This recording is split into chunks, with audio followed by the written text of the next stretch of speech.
अस्सलाम वालेकुम वरहमतुल्लाहि वबरकातुहू। नाज़रीन, चैनल पर आने के लिए आपका बेहद शुक्रिया। नाज़रीन, आज का जो हमारा टॉपिक है वो है मेमोगेट स्कैंडल के बारे में। मेमोगेट स्कैंडल क्या है?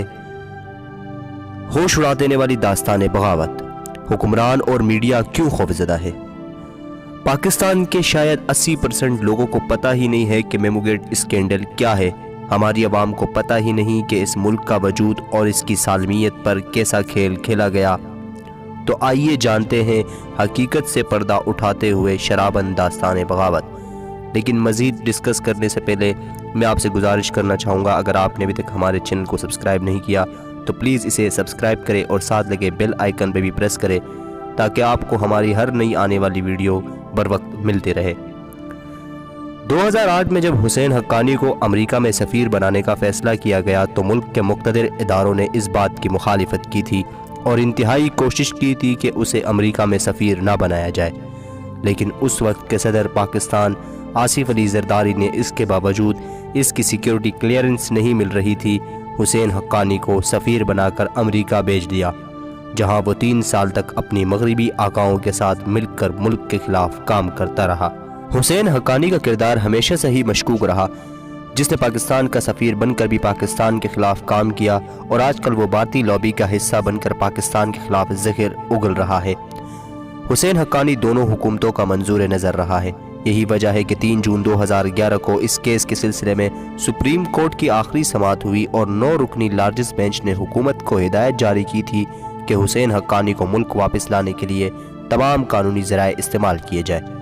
मगर अदालत के हुक्म के बावजूद इस वक्त की पीपल्स पार्टी की हुकूमत और मुस्लिम लीग नून की हुकूमत ने अदालत के हुक्म पर कोई डिप्लोमेटिक चैनल इस्तेमाल नहीं किया। हुसैन हक्कानी अदालत उज़्मा में बयान हल्फी जमा करवा कर गए थे कि वो अदालत के नोटिस पर 4 रोज़ के अंदर मुल्क वापस आ जाएंगे। ताहम अदालत के बार बार अहकामात के बावजूद वो वापस नहीं आए। 10 अक्टूबर 2011 को मेमोगेट स्कैंडल इस वक्त सामने आया जब लंदन में बरतानवी अखबार फाइनेंशियल टाइम्स में मंसूर इजाज़ का मजमून छपा, जिसमें उन्होंने इंकशाफ किया कि हुसैन हक्कानी ने मुझे अमरीकी अफवाज के chairman joint chief of staff general Mike Mullen तक पहुँचाने के लिए एक मरासला दिया, जिसे हुसैन हक्कानी के बकौल आसिफ ज़रदारी की तरफ से है। इस मरासले के मुताबिक पाकिस्तान की हुकूमत ने अमेरिका से दरख्वास्त की है कि पाकिस्तान की मौजूदा फ़ौजी क़ियादत को बरतरफ करने के लिए अमेरिका हमारी मदद करे। हम दहशतगर्दी की जंग में अमेरिका की ज़्यादा मदद करेंगे। मंसूर इजाज़ ने मुबैना तौर पर यह भी कहा कि मरासले के मुताबिक सदर ज़रदारी ने अमेरिकी फ़ौज को पाकिस्तान में मौजूद उसामा बिन लादेन के ठिकाने पर हमला करके उसे कत्ल करने की भी इजाज़त दी थी। मंसूर इजाज़ ने यही बयान लंदन में पाकिस्तानी हाई कमीशन आकर वीडियो लिंक पर भी मेमोगेट कमीशन को दिया था।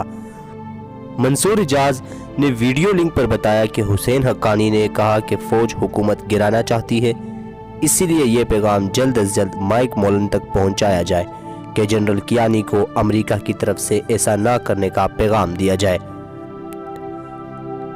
इसके बदले हम अमेरिका को बैड बॉयज़ के मतलूब अफराद की तलाश के लिए पाकिस्तानी सरजमीन पर मजीद रसाई देंगे और एडमी प्रोग्राम के हवाले से अमेरिका का एडिशनल डिसिप्लिन भी तस्लीम किया जाएगा। उन्होंने बताया कि मौजूदा नेशनल सिक्योरिटी टीम ISI के S सेक्शन को भी ख़त्म कर देंगे और मुंबई हमलों के बारे में भारत से ताउन किया जाएगा और अमेरिका को उसामा की बेवाओं तक रसाई भी दी जाएगी। पाकिस्तान की सलामती को नुकसान पहुंचाने के लिए साजिशें करना कोई नई बात नहीं, लेकिन आज तक किसी गद्दार को कटहरे में नहीं लाया गया। इसी सिलसिले में अगर उसे कुछ लोगों की मुआवनत भी हासिल थी तो उनके खिलाफ भी कार्रवाई की जानी चाहिए। इस केस का बराह रास्त ताल्लुक सदर आसिफ अली ज़रदारी से है, क्योंकि बतौर सफ़ीर इस्तीफ़ा देने के बावजूद हुसैन हक्कानी का इस्लामाबाद में प्रेसिडेंट हाउस में हिफाजती क़याम अलग से मुतनाज़ा बना रहा और उसे बैरूनी मुल्क फरार कराने में भी ज़रदारी ने बड़ा अहम किरदार अदा किया। समाअत अभी जारी ही थी कि हुसैन हक्कानी को सुप्रीम कोर्ट की तरफ से वापस आकर समाअत का हिस्सा बनने की ज़मानत पर मुल्क से बाहर जाने की इजाज़त दे दी गई।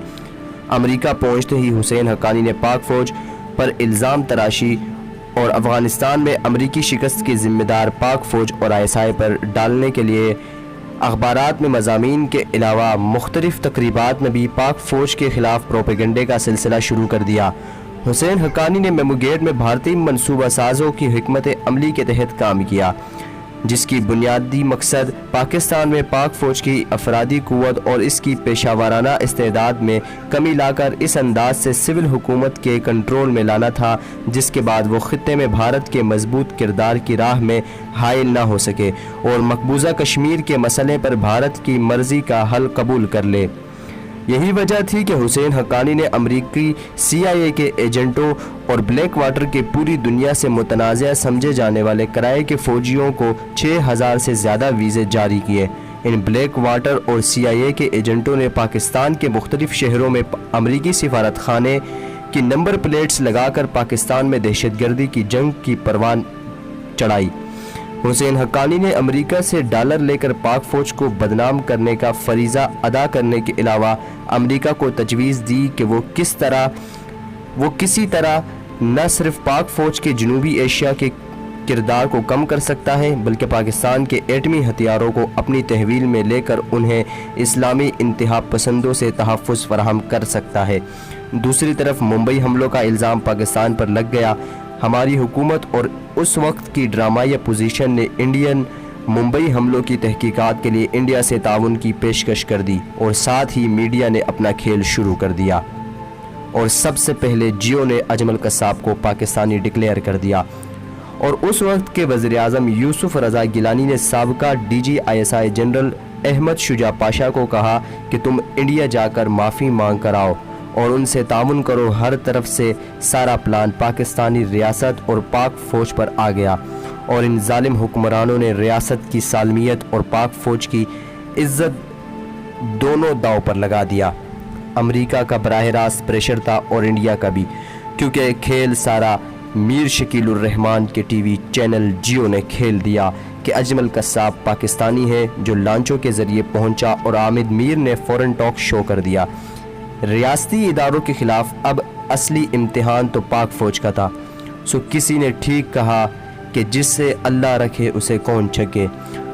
اس وقت کے ISI چیف جنرل شجاع پاشا نے انکار کر دیا اور پاک فوج امریکہ، انڈیا اور اپنی غدار حکومت کے خلاف ڈٹ گئی اور پاکستان کی ایجنسیوں نے ساری بساط ہی پلٹ دی اور انڈیا کے ہر دعوے کو بے نقاب کر دیا اور یہی اجمل قصاب بعد میں انڈین ثابت ہوا جس کے مرنے سے پہلے بیان بھی آیا کہ بھگوان مجھے کبھی معاف نہیں کرے گا۔